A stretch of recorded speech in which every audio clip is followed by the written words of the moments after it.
Welcome to Aren't You Crazy, the podcast that flips the script on the struggling artist paradigm. All night, All night, all night long, all night, all night, all night long. Whoa! Oh my God, we're back. We're back with Aren't You Crazy? Welcome, welcome. It's so nice to be back. Yes, it is. It's nice to have you back, Tessie. It's been a little bit since I've seen you. You've been traveling. Yes, I went to Egypt from a faraway land. And I don't know the lyrics in English because I only know them in Spanish Latino, so that's gonna not go well. But yeah, I got the opportunity to go to Egypt with my brother. That was really cool. That was really special. I got to see some of the photos you brought back. It looked incredible. It looked like something out of a movie.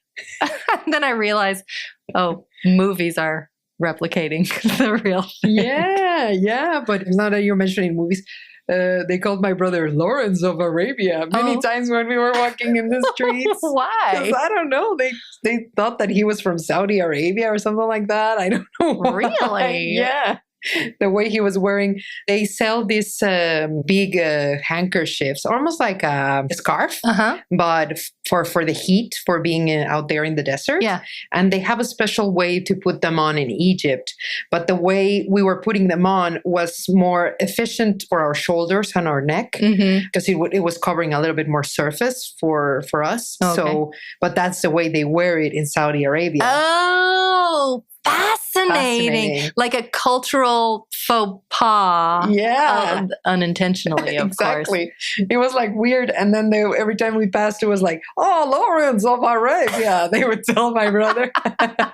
and also every time they wanted to correct how we were wearing them, they're like, no, I'll fix it for you. I'll fix it for you. And we were like, no, this is the way we want to wear them. Because the other way keeps one of the sides open. It has a reason because it's meant for you to cover your mouth completely. We were exposed to a sandstorm one day. Really? But we weren't outside per se. It was when we were on top of, well, that's another story, but it was a total chaos. We were in a plane about to go from Aswan to Cairo. And there was clear sky. We sit down in the airplane. The AC is not working. It's almost 110 degrees outside Fahrenheit, like 46 degrees Celsius. We were really suffocating. And then all of a sudden there is a sandstorm that starts. So the plane cannot go anywhere. There's no visibility, but they're not doing anything about letting us out of the plane. So some of the women started fainting. Oh my God. There were people there with higher blood pressure and everything. So one woman started fainting. She couldn't breathe. There was no doctor. There's somebody in the plane that started responding. They didn't want to remove their hijab because of religious reasons, but they were suffocating. So they had to tell them, please, it's just a matter of life and death here.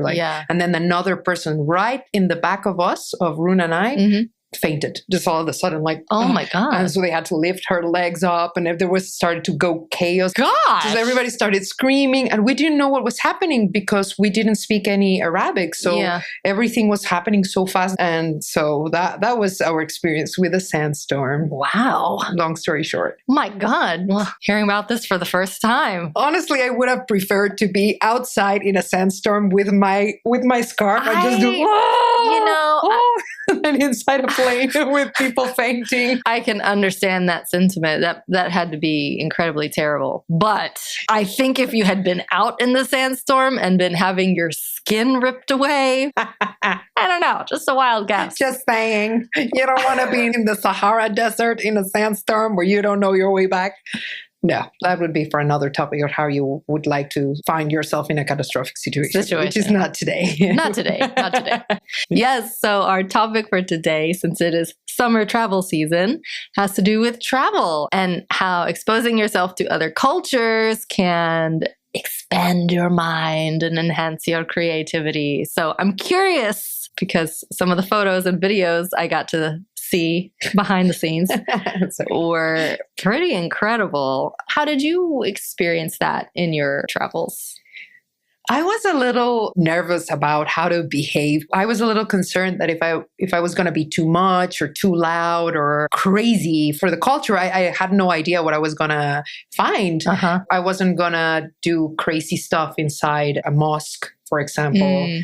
I was just there admiring the place, being very respectful for the people that were on prayer time. But then I could go a little wacky when I was invited to dance entering into a restaurant. There was musicians there, and they started dancing with me, and they gave me even their hats and everything. So I was wearing one of the hats. They took my hat and wore it.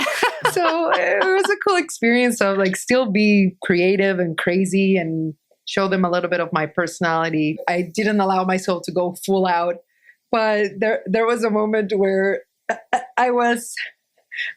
So the first time I was offered camels to marry, like in exchange of Wait. Pause. Someone asked to marry you? Yeah, there were moments where they say, "Oh, how many camels would you take to marry?" And and I was like, okay, so this is something that I wasn't expecting to hear in some of the markets and stuff, in the bazaars. And so I decided to take it with a lot of humor and be even more creative and bold about it. Yeah. So I would just look at them in the eye and say, okay, let me think. 10 million camels, 5 chickens, 30 cows, 5 cobras, and 5 goats. And they'll say, oh, a lot of them. It's very expensive, sophisticated or something. And I'm like, do you have them? And they're like, no. I'm like, well, then you can't afford me. And then we laughed. And then that started happening. People were really, really nice about it. They were like joking with me and everything. And I was so surprised of how many people would speak Spanish. I heard somebody else in one of the little video clips. I was like, that sounds like a recognizable language. Everyone was speaking Spanish, but all the vendors in the street, and they were like, Mexico, chicharito. And I was like, why do they know that? Mexico, chicharito, arriba. And we were like, okay, great. So that was fun. It was fun. And to see the creativity, what they put in their lamps, for example, all the bazaars they had so many colors and the contrast, because we went from the people of Nubia, the Nubians, they're a town inside Egypt, but they're completely separate from Egypt. They have their own rules. They have their own everything. They're part of Egypt because they're inside the territory. And they have the government and everything. They fix their problems between them. They don't, the Egyptian police doesn't go to Nubia and all that. And there is a part of Nubia where you can visit and go and see the houses and interact with a part of the Nubians. And there is another section where not even Egyptians can enter. It's like protected. You have to ask for a diplomatic permission to enter into that part of Nubia. Such a wide perspective of displaying their culture artistically. Yeah. Isn't that like all life, all cultures? Well, it's just so emblematic of the human experience from individual to individual. Even we can be witnessing, living the same thing, using the same resources, inhabiting the same place, and be having completely different internal experiences, and then the way that we express that comes out so very differently. Yeah, I've always said that traveling really expands your creativity. It really expands the way you see the world. Like Legos, you can stack your vision of the cosmos and then the other visions of the cosmos and create more of a Lego construction of your own vision of the world now that you have interacted with other cultures. If you allow it to become a new color of thread in the tapestry of your life and personhood and expression, it can.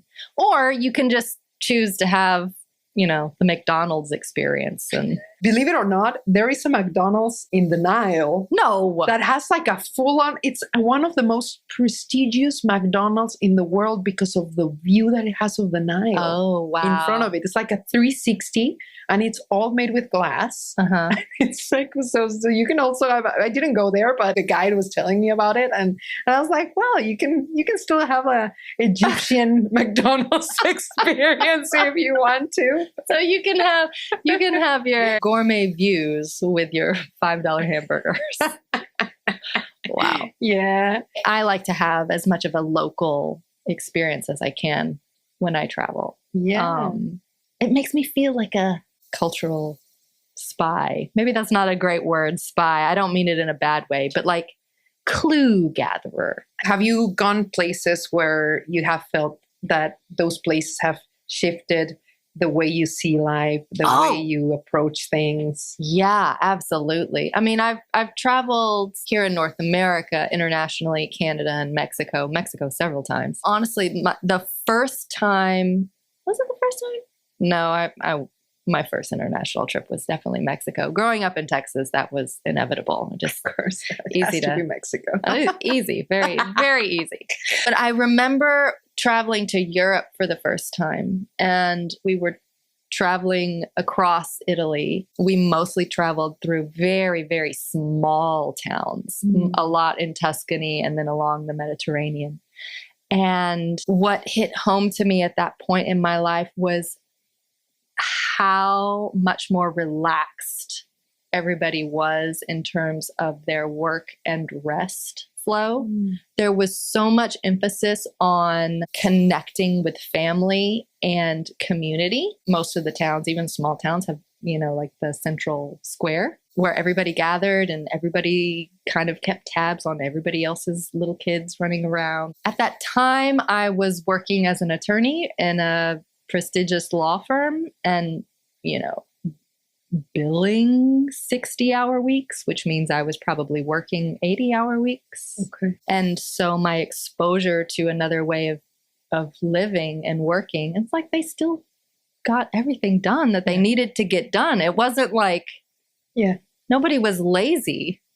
People enjoyed that. Yeah. Yeah. I didn't want to leave. Yeah. I felt such a sense of well-being. Yeah.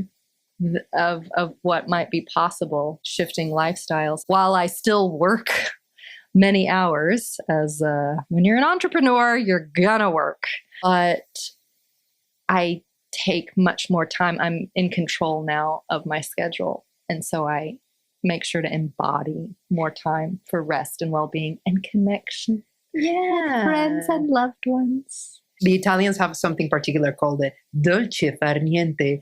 That is the sweetness of doing nothing, which doesn't mean to be lazy. Yeah. It just means take a moment, smell the flowers, sip your wine. Yeah. Life is a 360, right? It's everything. It's work, it's family, it's leisure, it's laughter, it's friends.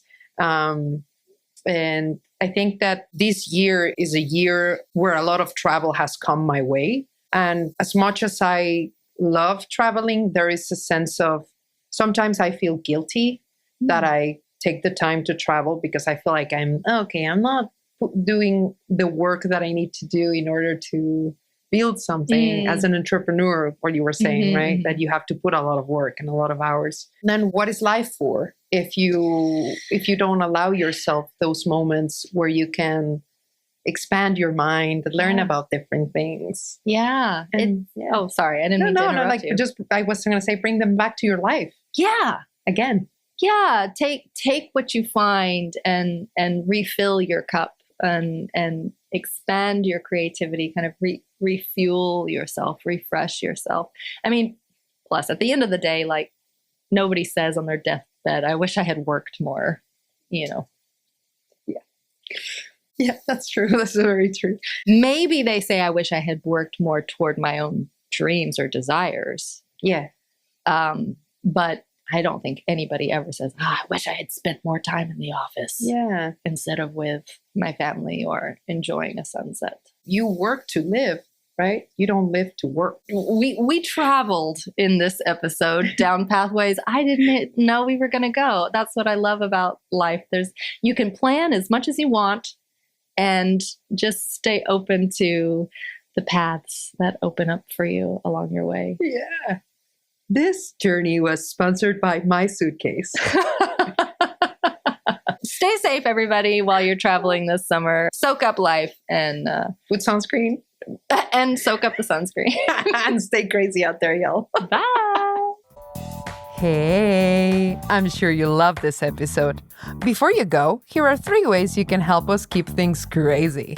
Just leave us a rating or share this episode so more people can access this content. Easy peasy, right? Feeling ultra crazy? Donate to the show by clicking the link provided in the podcast description or in our Instagram's bio. I'm sure you will. Stay crazy out there, y'all. Stay crazy!